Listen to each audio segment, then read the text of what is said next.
What is going on, everybody? Welcome back to the Rice and Slice Golf Show podcast. My name is Theo. Gentleman to my right is Chenji. We got this we got this football theme going on. What's going on? One day you're a Derby fan, next day you're a Chelsea fan. What's tomorrow, mate? Episode 47. Is that what I said? What did I say? Nothing. Oh, sorry guys. Welcome back. Episode 47. I mean, I don't think it makes a difference whether we say the episode or not. I don't know. I don't know. I mean, professional, isn't it? Yeah, I mean, we've done it for the past 46 episodes. We might as well carry on doing it. But yeah, episode 47. Unlike me, wearing a football t-shirt to a golf podcast. It's all right. It is what it is. I'm wearing a golf t-shirt to a golf podcast. You know. Well, speaking of your podcast, I mean, we're jumping straight in. I'm seeing JCB there. Yeah. Oh yeah. Oh my God. Right. Yeah. So we're recording. Normally we record like Monday, Tuesday, and then release it Wednesday. But because I'm going to be today's Sunday, and we're recording this way early because from tomorrow, literally in about 6 hours, is it 6? Yeah, in like 6 hours, I start at JCB as a volunteer greenkeeper for the Legends Tour. Mate, I'm excited, but I'm nervous at the same time because start time I have to be there for 4 a.m.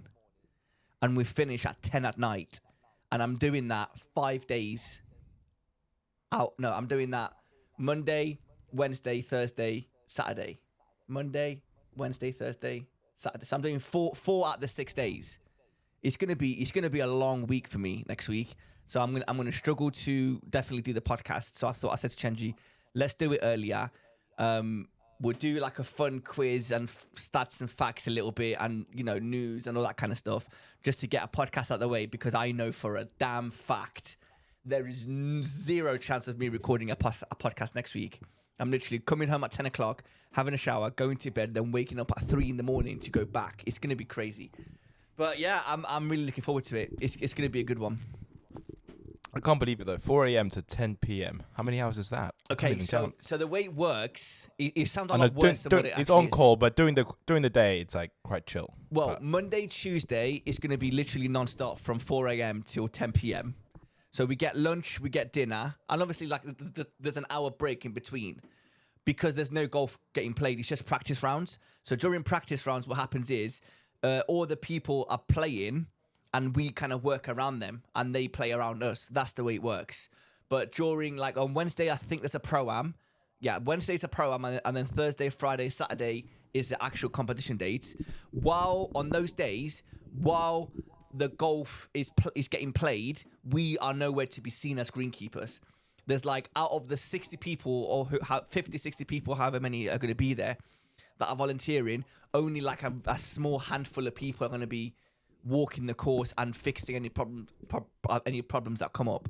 So it sounds like a lot, but I'm there for 4 o'clock. We have breakfast. We start at 4:30. So from 4:30 till about 9 we're working, and then we get like lunch or whatever. Let's say at 11, and then from like 11 till 6, 7 we're not doing nothing. So I could walk around, watch golf. I can help out if anything needs anybody. If anybody needs anything, I'm gonna probably be in the back of my van sleeping. I'm not gonna lie to you, Chenji, just trying to catch up on sleep. Can you go home? I can go home, but it's almost not worth it because on Wednesdays there's a pro-am, so it's gonna be like a bunch of celebrities, and obviously the pros are gonna be playing. And I know Rick Shields is coming down and he's playing. So I managed to sneak in last year. If you're a new listener, welcome, by the way. Last year when I did this, I walked pretty much more than half the round with Rick Shields, John Daly, guy from the Rick Shields podcast, and I was walking right next to them, and I didn't realize that I wasn't supposed to be, I wasn't supposed to be walking with them. But I was just like, I was just taking it all in until like one of the other volunteer greenkeepers is like, mate, what are you doing? You need to be on the other side of the ropes. I'm like, I've got a badge, mate. I've got a yellow badge. I haven't got it with me. But yeah, so I kind of know the rules tomorrow. I'm definitely going to be bending some rules. Well, not bending like in a bad way, but I am going to try my best to kind of watch as close as I possibly can. So it is what it is. It's one of those things. Well, last year we had some nice juicy gossip We from did. from your walk. So let's see this year what's going to happen. Yes, I mean, I'm excited. It's going to be good.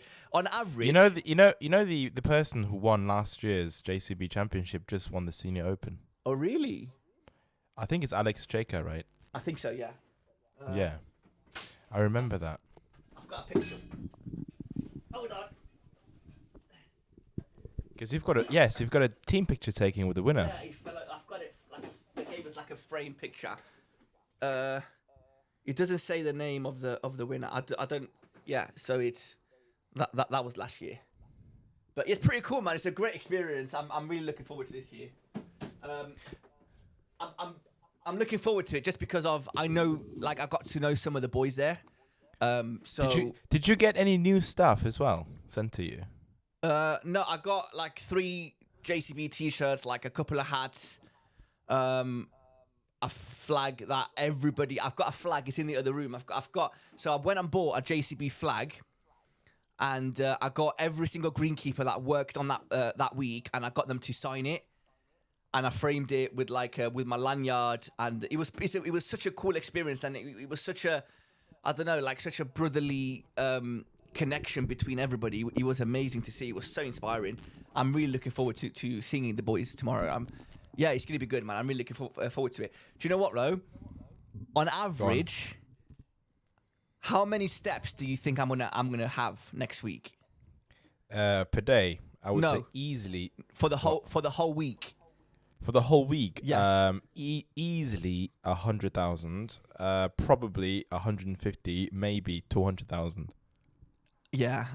I think I'm gonna be. Yeah, it's gonna be around 150 to 200,000 steps. Wait, but I've wondered though. Can't you just drive around in a little buggy? Yes and no. So it depends on what jobs you're doing. So the way it works is you go in the morning, you look at the what do you call it, like the whiteboard with everybody's job on where you need to be and who you're assigned to. You get in the buggy. Let's say I'm raking bunkers today, or I'm raking bunkers. I get in like whoever, like the senior greenkeeper is, that's like looking after like the volunteer zone, whoever. They take us to, let's say we start on the first hole. So the way it works is we get to the first hole by buggy, and then you've got a rake in your hands. You're raking a bunker.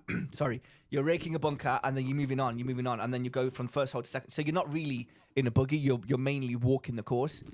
I've walked the JCB course in the week that I was there for last year, or like 4 or 5 days. I probably, God knows how many steps. I mean, we spoke about this last year, but I've probably walked it more times than I've walked Ashbourne, my current club, in that space of a week. Because you're just walking it non-stop. You're going from hole to hole, tee to tee, green to green. It's mad. It's absolutely mad. And I love the fact that I'm on the other side of the rope and I'm helping and I'm actually doing something. It was wicked. It was a lot. It was great. It was good. It was a great experience, and I'm genuinely looking forward to it. Since you're not the rookie anymore, well, are you gonna skip bunker duty and go straight to the? Today was not initiation day. It was like, what's the word? It was orientation. That's the one. So today was orientation. Not everybody went, but some, like about, I don't know, 15 people might have gone. And I had a competition on today. So I said to, I messaged Callum. I messaged the group and I said, sorry guys, just so you know, I can't make it for our orientation on Sunday. But don't worry, I was there last year. I'm like a professional. What did I say? I'm a professional bunker raker. Bunker raker, and something else about like a divot filler or something like that. I can't remember. The joke landed. It was a good joke, but I don't remember it now on top of my head. But yeah, so today it was like orientation. I'm excited. Do you know what's more exciting is the fact that I know I'm going to be raking bunkers definitely on the first day, because what they do is, one day they get you raking bunkers, for example. The next day they get you doing something else, so that you kind of see all the different jobs, which is the best thing.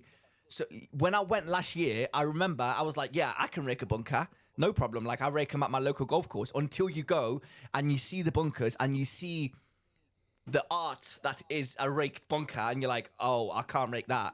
It's just beautiful, like smooth edges, fluffy in the middle, and I'm like, it took me a good 3 blisters on my left hand to like understand how to rake bunkers. So I'm excited for the fact that I can go tomorrow and I know how the bunkers are supposed to be raked and how they want them. So I'm like, cool, and I'm gonna be a lot faster than last year as well. So I'm looking forward to it, man. It's gonna be good. Hopefully, we got some gossip to talk about in the podcast. What job do you look the most forward to? Probably raking bunkers. I'm not gonna lie to you. I'm not gonna lie to you. So in the mornings, what they probably get us doing is that we'll be raking bunkers. And then in the afternoon, we'll be like, either like I'll have like a massive leaf blower on the back of me, and then I might go and clean up like the practice area.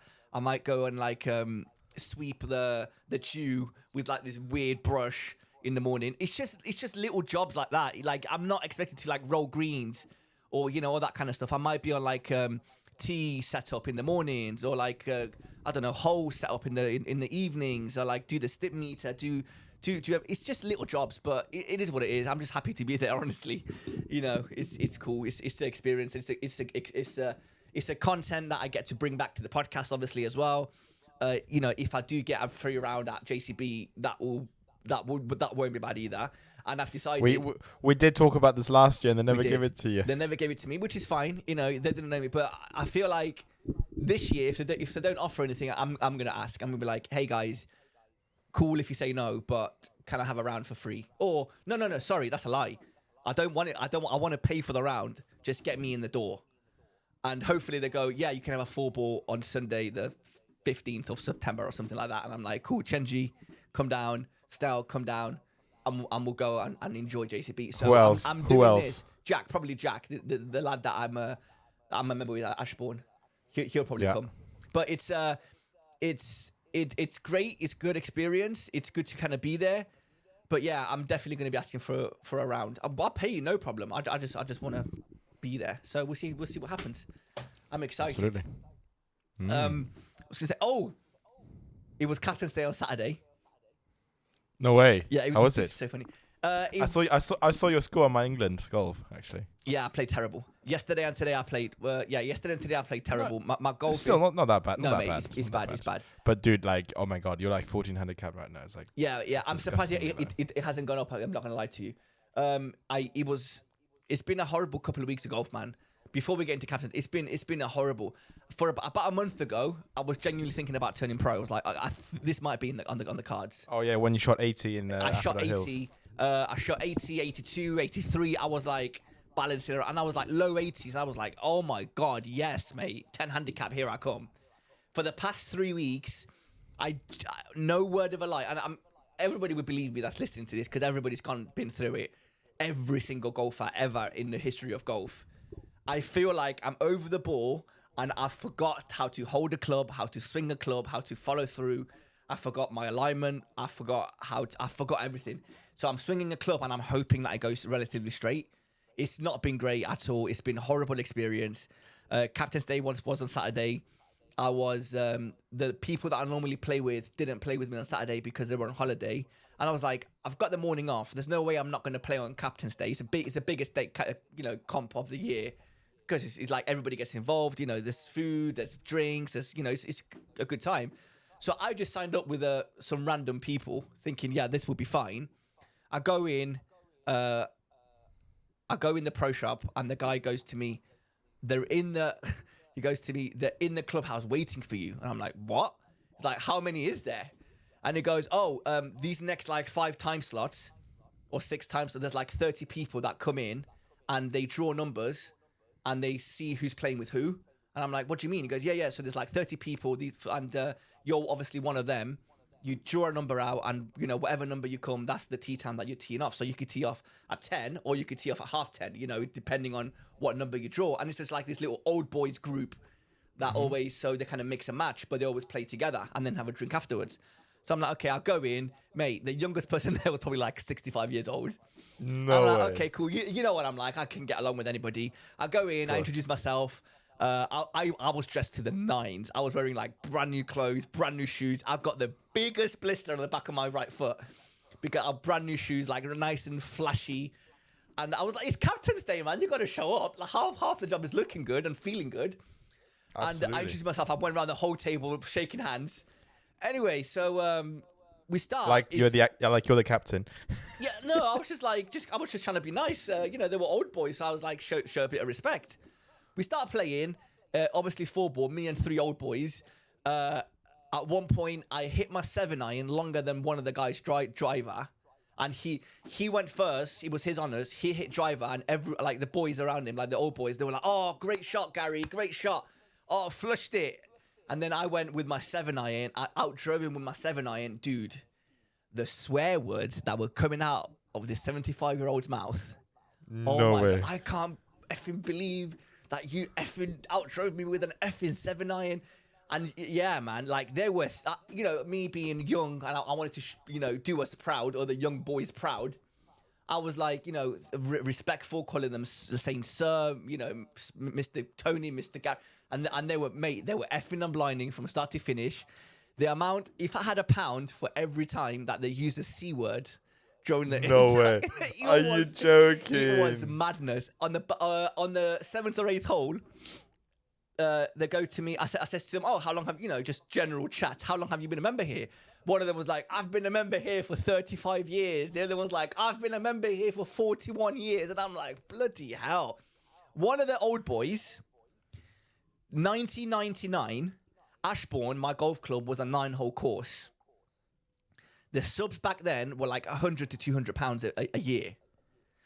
It was a 9-hole course. They got a loan to buy some land next door to make it an 18-hole course.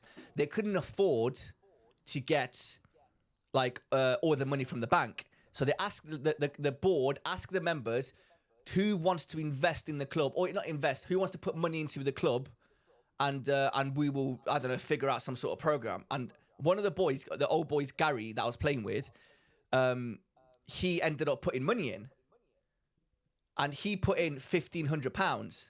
But what that meant was, back then obviously it was a lot of money. Well, it actually wasn't that much money back in 1999. It's a lot. Still, it's a decent amount, but it's not like 10 grand, 20 grand, right? So the deal was that he maybe put £1,500, but he has lifetime membership. No way. And only 2 people in the entire club chose to do this because it's too much money.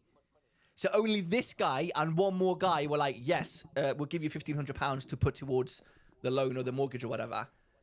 And yeah, and I'm like, wait, hold on a minute. So you're telling me you don't pay? He goes, no, I paid 20 years ago and now I don't pay nothing. I'm like, so you paid £1,500 20 years ago and now until you stop playing golf, you're not going to pay anything. He goes, no, yeah, that's it. I'm done. And I was like, there's no way. Are you trying to convert to see... I'm trying to convert based on inflation and everything, right? Yeah, go on. It's not that much. I think it's around $3,000. If that. 2,541 based on inflation. There you go. That's nothing. Wait, what? Yeah, it's That's mad. like less than 1 year's membership fees at my current club. It's crazy. And I'm like, why did only 2 people do it? He goes, I don't know. Only 2 people did it. Yeah. Oh my gosh. So I'd be like, talking, getting to know no each way. other. And then my turn comes and they go to me, "Oh, how long have you been a member here? We haven't really seen you around." And I said, "Oh, it's my first year." And then obviously we were waiting at this point. We were all kind of talking together. And they go, "Oh, I've been a member here for 1 year." And one of the boys, Tony, he goes to me, how you liking the course? And I was like, this is my chance to talk about all the good and all the bad things I don't like about this course. I love the course layout, I says to him, and this is completely true. Mm-hmm. I says, I love the course layout. I love the fairways are great, really well looked after. The bunkers are nice. Everything is great. The greens are terrible. And this fire kind of came out of me because I've not been happy with the greens at Ashbourne at all this year. Mm. And I'm like, I need to tell somebody to get it off my chest. So this guy asked me, he's like, how you finding it? And I'm like, the greens are terrible. Like they're full of moss and they're full of divots. I played on Tuesday and like the greens were like literally full of like divots. And it's bumpy and there's like full of mud everywhere and they're dirty and blah blah.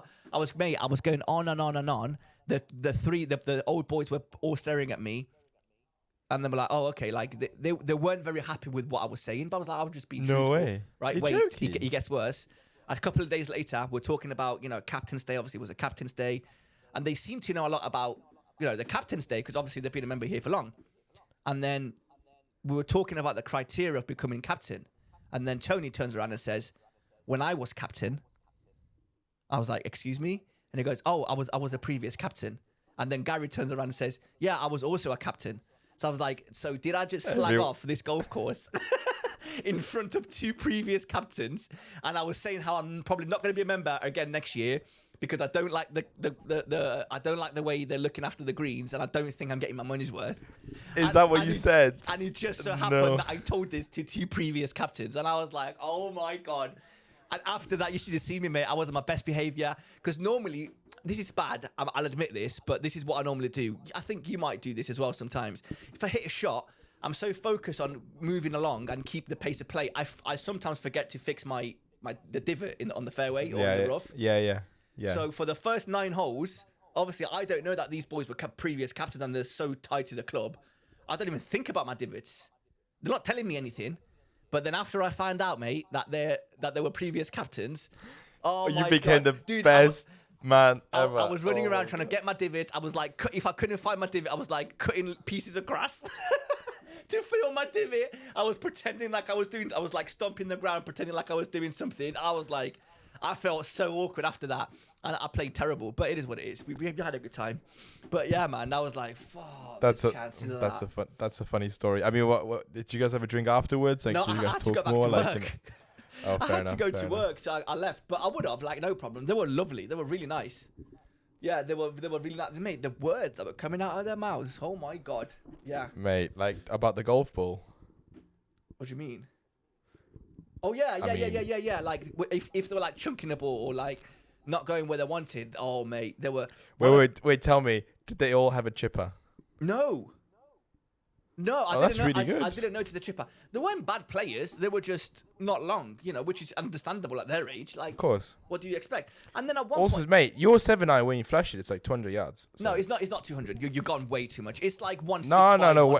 When you flash in a downhill on a downwind. To be fair, when I did use my 7-iron, it was on like a tee, was like elevated tee, and it was quite down, and then there's like a hill and it kind of rolls off.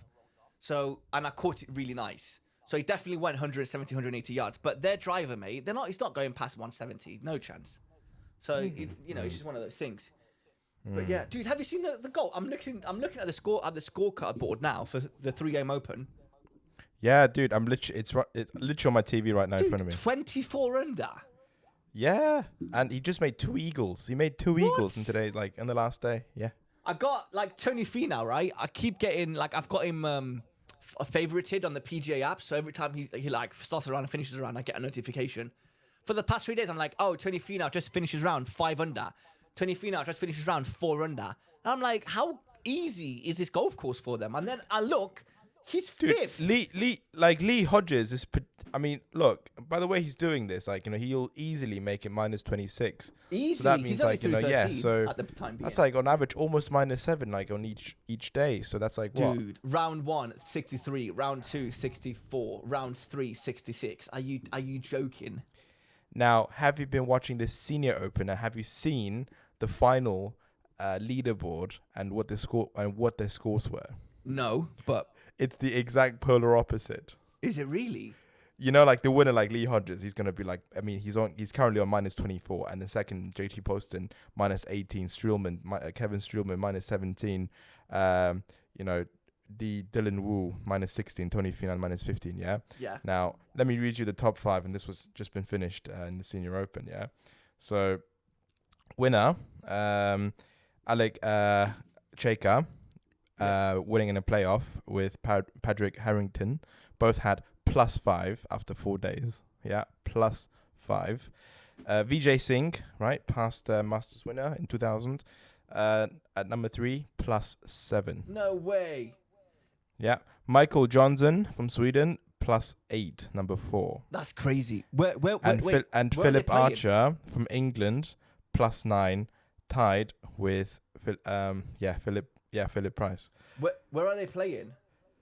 They're playing in Wales, Royal Port Call. All of these people that you just named, they're all playing at JCB, I think, if I'm not mistaken. Yeah, most of them are. Yeah, because obviously, like, they're in England, in Wales, sorry, and then so it's easy for them to just go to England. Bernhard Langer as well, he did pretty well, +10, right? We're talking about 4 days of golf. I think first day, the weather was quite nice, so people scored decently. But then since then, the weather just really, really turned in Wales. Have you seen videos today? Just go on to, like, DP World Tour's website or, like, Senior Open and watch some videos. It's literally the conditions were brutal. No wonder then. Like, Yeah, like, if you thought in Scotland that was brutal, like, go to Wales, and especially this past weekend where it was raining everywhere. Yeah, And they just horrible. kept the golf as well. I mean, if this happened in PGA Tour, I feel like I'm digging here, like, with our American friends here. Okay. If this kind of weather happened on the PGA Tour, they would definitely, like, suspend the play, right? But because this is in Wales, and because this is, like, Normal. in Britain, this is normal. So, play goes on. Like, just look at some of the videos. Like, it's so windy. It's absolutely chucking it. And I wonder how many times in the history, or in the past 20 years, the winner of a golf tournament has been, like, in plus figures. that's actually a really good question.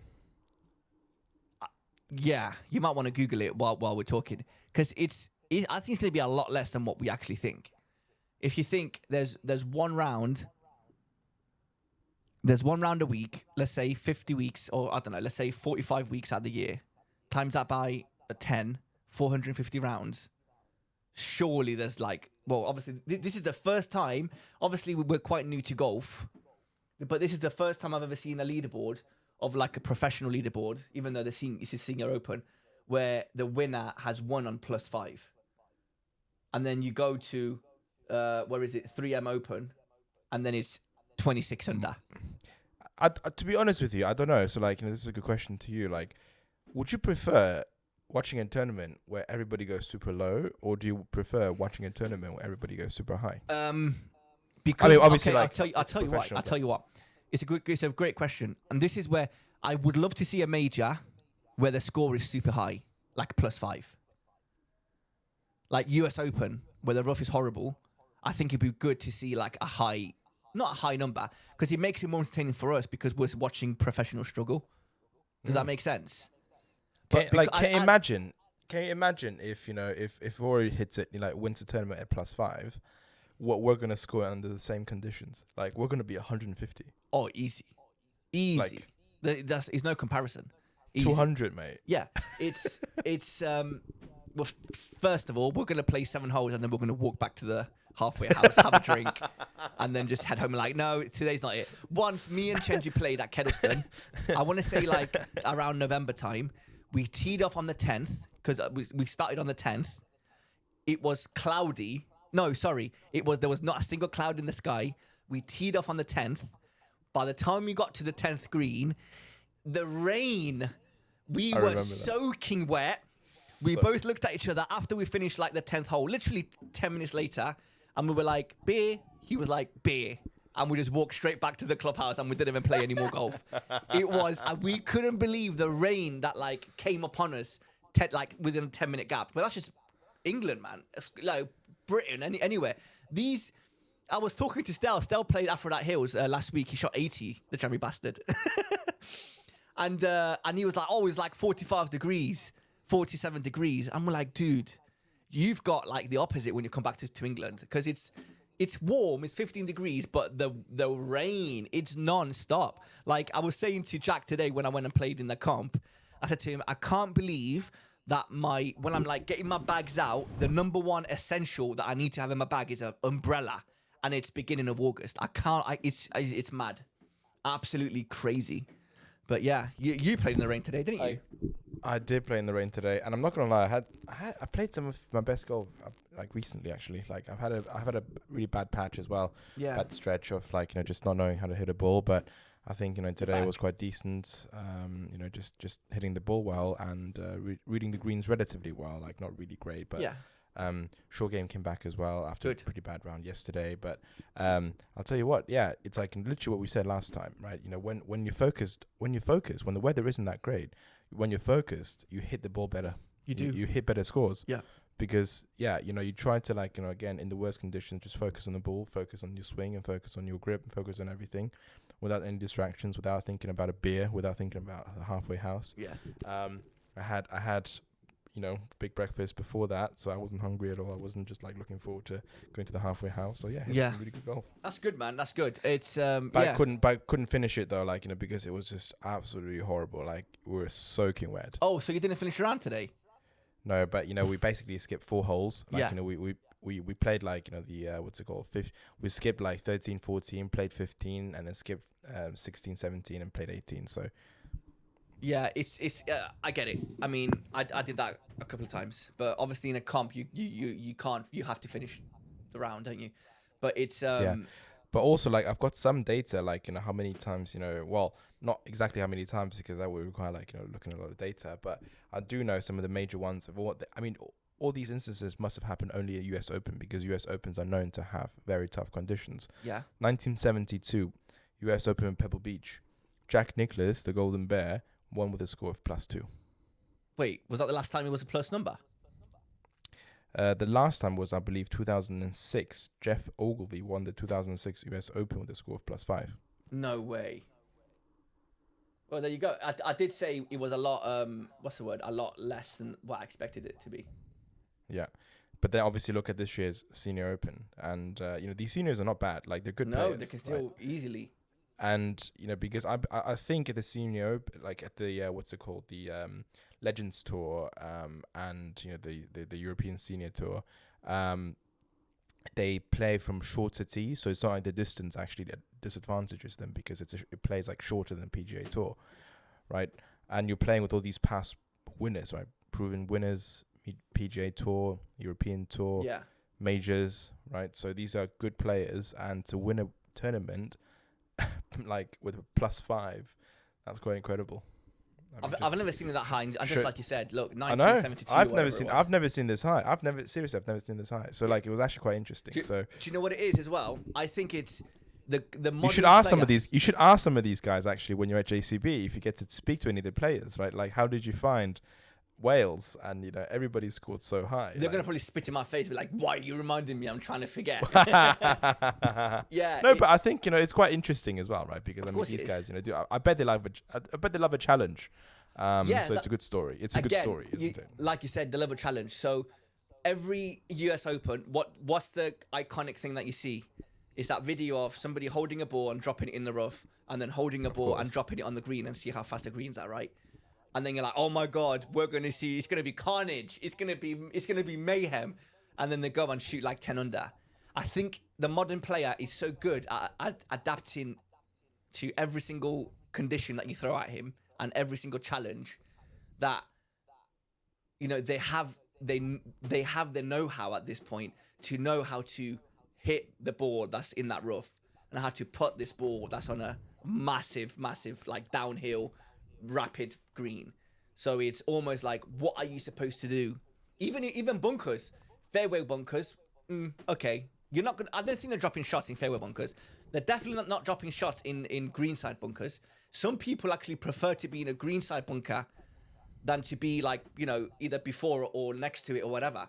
They don't mind. They aim for the bunkers. They aim for the bunkers. They don't mind if they're from like a batch angle. They're so good at golf that they're fine. It is what it is. I wonder seriously. Like, the only thing I think preventing people from having big scores, in my opinion, these days are like pod bunkers, right? Like, which happen mainly really in British links courses. Like, many courses have tried to increase the distance, but then professionals were just like buff up like Bryson, right? They just kind of like they just go for the distance, no problem. And then you try out the thick rough. People just like, okay, I practice from the thick rough and I know how to deal with it, right?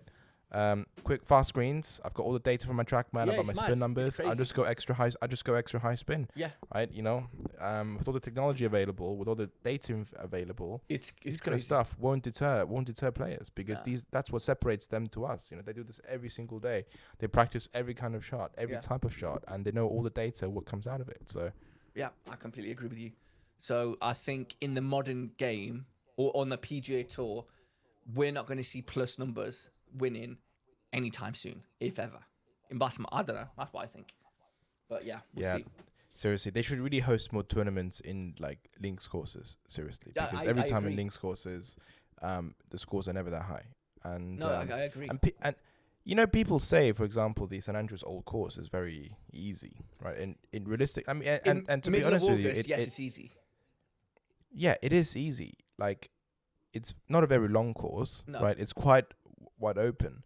But even during the Open last year, what did Cameron Smith hit actually?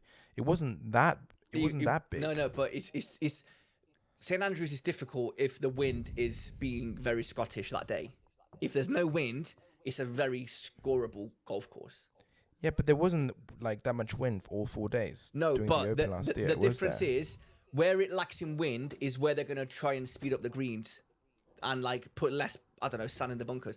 What? Who was it? Was you that was telling me about? No, I've read it somewhere. I think where the bunkers at Hoylake at Royal Liverpool, they were supposed to be a lot deeper to make it more difficult, but because the conditions were so severe, they were like, no, we're gonna make it a little bit easier, and they added sand to make them less deep. I didn't know that. Yeah, No, I didn't. I've heard it somewhere. I don't know where. It might have been on a different golf podcast. I'm sorry if I don't remember who That's it is. interesting. But yeah, I'm That's sure interesting. I've heard that somewhere.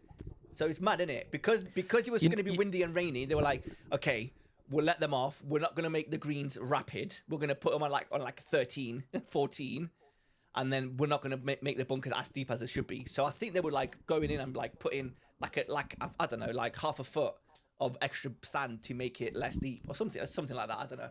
Wow, interesting. Yeah. I mean, what you should really do at JCB is ask Callum and the team, right? Like, what kind of tricks do you do to make the course more difficult while keeping the layout the same? I'm going to write that down. That's quite an interesting question. We can kind of find out for the next podcast.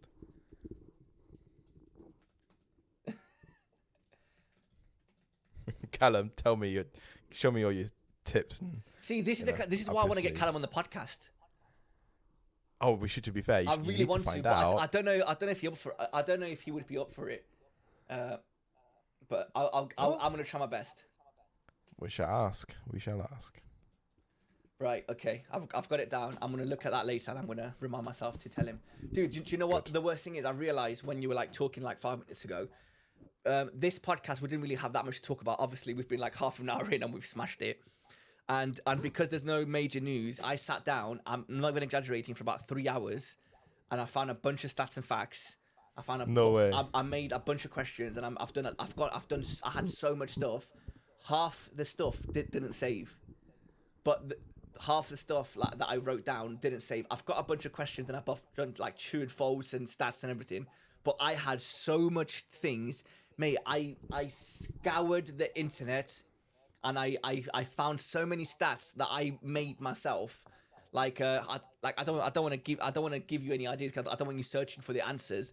But for example, I don't know, who has the most 3-putts in the PGA Tour, or something like that. That was just an example. But I had so many questions. But I do have a few. Do you want me to like run through some?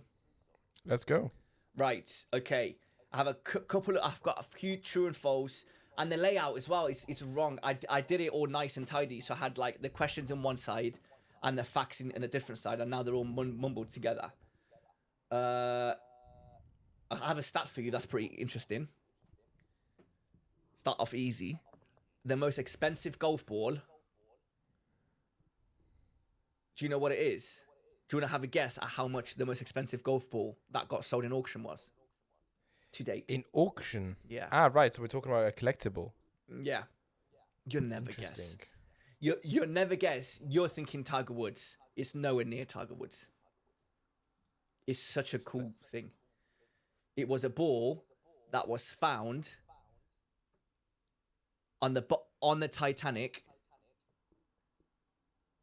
and it got sold for $30,000. No way. A single golf ball. How crazy. Like, what? They found a golf ball, obviously, when they're, I don't know, going under and checking out, but it's mad. Right? Whoa. I mean, those guys who tried to check it out, they died. Oops. That was other guys. Like, other people have gone to the Titanic before. A bunch of times. The people that gone, like, this got political too quick. The people that gone and didn't make it back, they did it like a B&Q job, you know. It wasn't a proper. They didn't do it properly, but that's not here nor there. Other people have gone to the Titanic before, like a lot of time. James Cameron has visited the Titanic like 20 times, apparently. That's what they say. No way. Apparently, that's what they're saying. I don't know. I don't know, but that's what they're saying. Anyway, moving on. Moving on. The longest hole in golf is the 8th at the Sano course in Japan. Yeah, it's like 700 yards or so. Wait, no, like 900? 909 yards. That's right. 831 meters. I think it's a par 7. Well, I think it's a par 7. Do you want to know the longest golf course in the world? It's in China. No, it's not. Is it? The world's longest golf course is called the Nullarbor Links in Australia, right? And it stretches out 848 miles. So this is how it works. Oh yes, of course. It's like a different hole in each. Yeah. So I read about basically, this. what you do, Yeah, you sign up. You go to the first hole, which is like a golf course. Let's say Moore Park. You get the scorecard. You play one hole at this golf course. You get in your car. You drive somewhere else. You go to a different, and then you play a different hole there. Then you get in your car. So it's I want to say, it's 18 holes played over 13 courses. And you have to get your scorecard stamped by every pro at every golf course to kind of say, yes, I've been there, and it's all, and it's like a legit thing, and it's like a whole trip that happens like twice a year apparently, and you can sign up and do it. It's mad. I tried to get like prices on how much it costs, but I couldn't find any prices. I mean, kind of speaking of that, you know that like quite famous the world's longest par 3. Which was like in South Africa. Yeah. And you have to take a helicopter up the mountain. Yeah, it's crazy. That's gone. What do you mean? Like, you can't do that anymore. No way. Why? I think they closed it off. That's what my South African friend said. Wait, but you have to get the helicopter. If I'm not mistaken, that's like a 19th hole. Yeah. So like, it's not like officially part of the course, right? You finish the 18 holes. And then for an extra 100, 200 pounds or whatever it is, you can get in the helicopter, go on top of the mountain, and then have a go at this part 3. And if you win big, right? Was it you that was telling me? Like, if you make a hole in, if you hit the green, there's some kind of prize. Yeah. And then if you make a hole in one, there's like some ridiculous prize. Yeah. You get the helicopter. You get the helicopter. And then you leave everybody else on the top of the mountain. Love it. Right. Tiger Woods, between 1999 and 2009... he finished top 3, 53% of his starts. Are you surprised by that? Not at all. That was his golden stretch. Where is it? I haven't got it. I had so many things, man. Oh, it's gone. Got Olympic. Okay, I've got another one. Oh, there it is.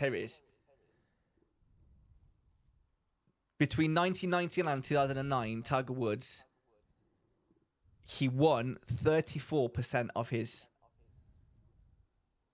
starts, and he finished 19th or worse 32% of the time. So over a 10-year stretch, Tiger Woods was more likely to win than finish 9th or worse. It's ridiculous. Dude, nobody's getting anywhere near this guy, man. I don't know, like, if in the modern days you can even have somebody like Tiger. I think the field is I don't want to say stronger, because obviously there was great golf back then, but is anybody's game like now? Because again, right now there is so much technology to assist you. It's not. Yes, you're completely right, but I think Tiger's strength. Yeah, it was second to none.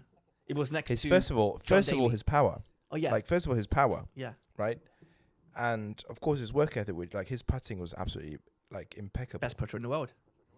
Yeah, but with aim point, right? With distance wise, so many people like Min Woo Lee can hit it like 200 yards, 220 yards easily, and he doesn't look like the buffest guy in the world, does he? Yeah. Right. So there are there are plenty of players who've got both power and can putt. Yeah, it's mad. But now, again, with the technology that we they have, well, we have as well. I think we play decent considering how bad we are. But the technology obviously does help a lot, doesn't it? But it's I think all the physios just look after themselves a lot better than what they used to. They're in like crazy regimes. They've got coaches for this, coaches for that, physios for this. It's just mad, absolutely crazy. So I don't think we're going to see a reign like that in a long time. I'm always gutted that I wasn't a fan of golf back when Tiger dominated. I was a fan when he on the back end of his career, and it's a shame because we're so mesmerized by this one person, but we didn't. Well, personally, me and you, we didn't really grow up with somebody like Tiger Woods. So even though it's a good thing that the competition it could be anybody's game, it's almost a shame that do you think we would have got sick and tired of watching Tiger Woods win? No. No, right? Because nobody's sick and tired. Like, if you speak to the old boys, nobody was like, oh, Tiger Woods, that guy again. You know, it was never like that, was it? They just loved the guy. Mad. Yeah. I mean, yeah, even I think 2019, like when he won the Masters, right? That was obviously like such one of the biggest talked about event in the world, really, especially in the world of golf. And I wasn't into golf at the time. Yeah, and I heard from my uncle saying that, like, oh, something like, Tiger Woods just won the Masters, like, it's crazy. And I'm just like, oh, cool. Yeah. And then you figure, Imagine, and then 2 years later, you're like, imagine Tiger if it's like won the Masters after everything. Like, now imagine it's like in an alternative universe, right? We're into golf and like, it's 2023 and he just won the Open. We would be like, I'll probably cry. Yeah. I'll probably seriously. cry. If in 5 years' time, Tiger Woods wins the 155th, mate, I will probably cry. Because you're so invested in the guy. You feel like you know him, even though you know nothing about him. Do you know what I mean? Yeah. Mad. Anyway. Absolutely. Right. True or false? Next. Dude, what is going on with my computer, man? There it is. Okay. True or false? Think about this. Min Woo Lee is number 1 for career earnings without being a PGA Tour member. So is Min Woo Lee the highest earning tour player without a PGA Tour membership? Oh, I think correct. It's false. True. Okay. But he's second. Close. No way. With $2.5 million dollars earned. Wait. Is the first one somebody in the modern days or like in the old No, days? it's very modern. So who's number 1, do you think? Who's number 1? Oh, interesting. You're going to kick yourself if you don't get this. You're going to what? You're going to kick yourself if you don't get this. It makes so much sense if you think about it. So who's the number 1 most that has the most career earnings without a PGA Tour membership? An Englishman. No, but sorry. By the way, this is in the last year. This is not forever, like ever. This is in the last. Oh right, okay. In the last year. Yeah. Huh. In the last year, who does not have a PGA Tour membership? If I give you a clue, you're gonna get it straight away. It's not Ricky Fowler. No, it's not. No, he's got a PGA Tour status. Yeah, that's what I thought. It's a Live Golf member. Oh. Brooks Koepka won. Brooks Koepka. Yeah. Because he won. Obviously, he's got $5 million, and Min Woo Lee second with $2.5 million. But $5 million to Brooks Koepka, mate. It's of course, change. Oh gosh. Oh my god, that was damn. That was low hanging fruit. Yeah. Right. True or false? This is a really good one. Brian Harmon is first with the current streak without a 3-putt. Oh, I said that wrong. True or false? Brian Harmon is first with the current streak without a 3-putt. True. It's false. You could just, okay, so listen to this, right? So Brian Harmon has played 196 holes without a 3-putt. And he's second. And Cam Smith is first with 205 holes played without a 3-putt. You're joking. Can you imagine going 5 holes without 3-putting? Mate, I'd be happy with 2 holes without 3-putting. How mad is that? And here's another added fact. In the 2002 season, Tiger Woods was first with the no 3-putt streak of 256 holes.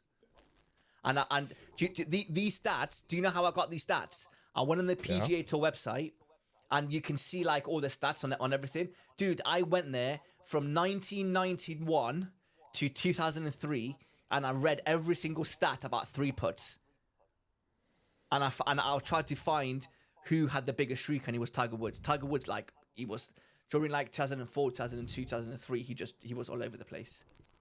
Well, coming off of that, actually, really good question. I've got another, I've got a question for you. Actually, yeah, I've got a question for you, actually. Go on. So in a single tournament, professional tournament, Yeah. right, PGA Tour, European Tour, right? What was the most consecutive? What number was the most consecutive number of birdies made? Does that make sense? Yes. What, in one round? In one round. That's a great question. Consecutive, the most number of consecutive birdies. Is this forever or is this like in the past year? Well, like forever, but obviously we can't know if old Tom Morris did something. But Yeah, but I mean, it's not it's not 50, modern golf. 60 years. It's not modern. It's not recent. Yeah, it's modern. It is modern. Yeah. Well, not that recent, but I'm going to say 11. There's no way it's more than that. No, it's not 11. Is it more or less? It's 9. That's 9 really consecutive birdies. Imagine going. Well, saying that. It feels. John Rahm It feels or Brian Harmon had like a really good run of birdies. No, but consecutive ones. Wait, yeah, not just like who was it? Do you know? Mark Calcavecchia. When? In 2009 at the Canadian Open. So it's not. It wasn't ages away. That's a good. It wasn't that's ages a really away. Good fact. That's a really good question to ask. Yeah. So to be fair, people do make over 9 birdies in a tournament, right? That's relatively easy for professional tournament players, but to make them on consecutive holes, it's mad. That is difficult. That is difficult. I've got a good one.